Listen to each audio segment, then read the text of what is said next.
I remember sitting at my desk one night, knowing desperately that I wanted to start my own business and have my own freedom, but really wondering, how in the world am I going to do this? Where do I even begin?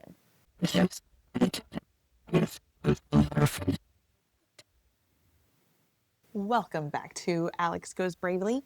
If you're new to my channel, my name is Alex. I am a work from home mom of 5. I do work a full-time job, 9 to 5, and I'm also starting my own business. This channel is really to document my journey from full-time employee to business owner, CEO, badass boss babe, and to encourage like-minded mamas who, like me, want to start their own thing, whether you want to leave your 9 to 5 or whether you're a stay-at-home mom with just a passion to start something. You can follow along. We're going to do this together. If you haven't watched the first video in this series, let's do a little recap. I talked about why I decided right now in the middle of this chaotic time of my life that I wanted to start a business. And I shared some insight and encouraging tips for others who may want to start their business when it's absolutely wild for them too. So if you haven't checked that out, you should. But now let's get into the episode. First things first, we have to get rid of the notion that just because we're moms means we give up our ambition. Say it with me. I do not have to give up on my dreams.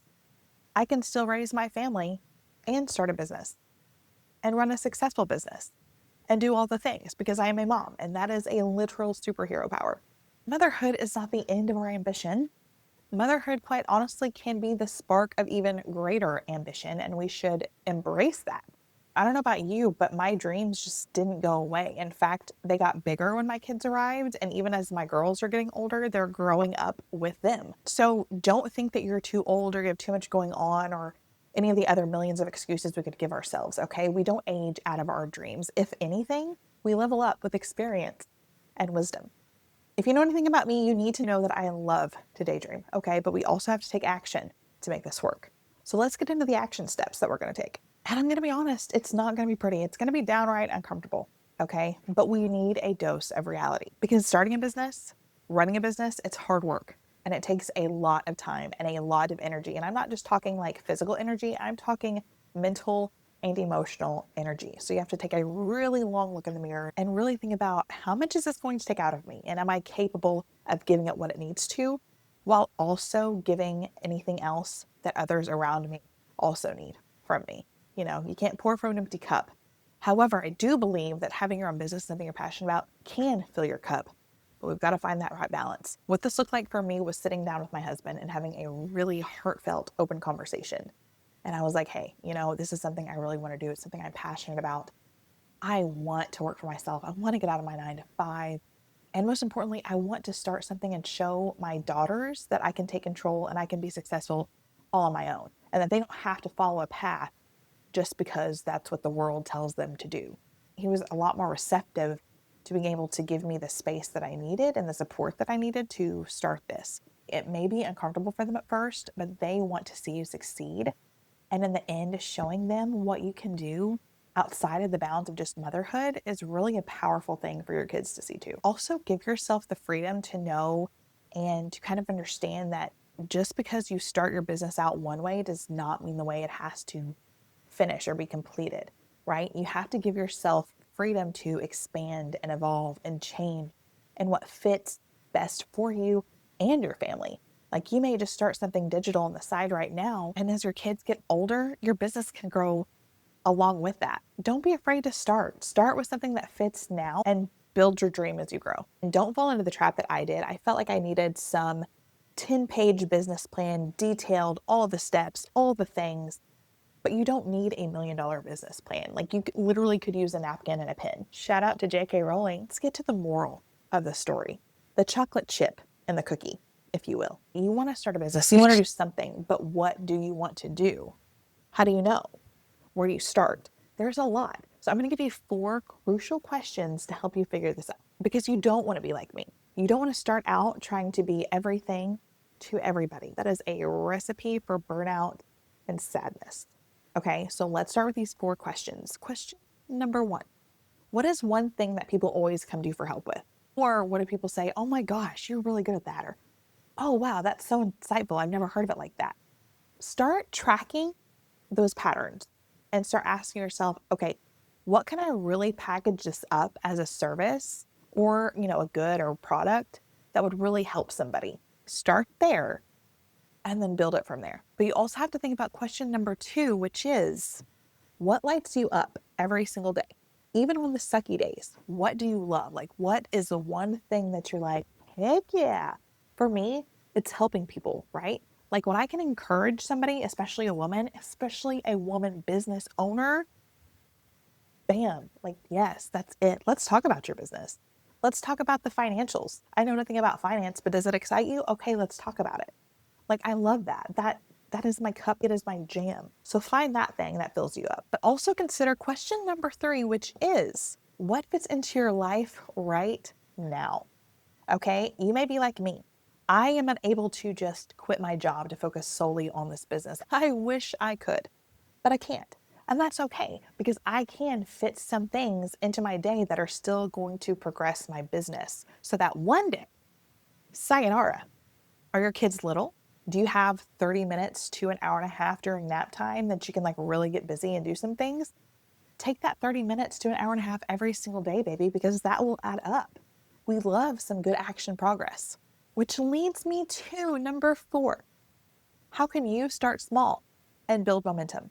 Like, what's the one thing that you're like, you know what, I can dabble here and grow my experience and my expertise and build out something that's going to be absolutely earth shattering for someone? Don't be afraid to start small. Progress over perfection is where the magic happens.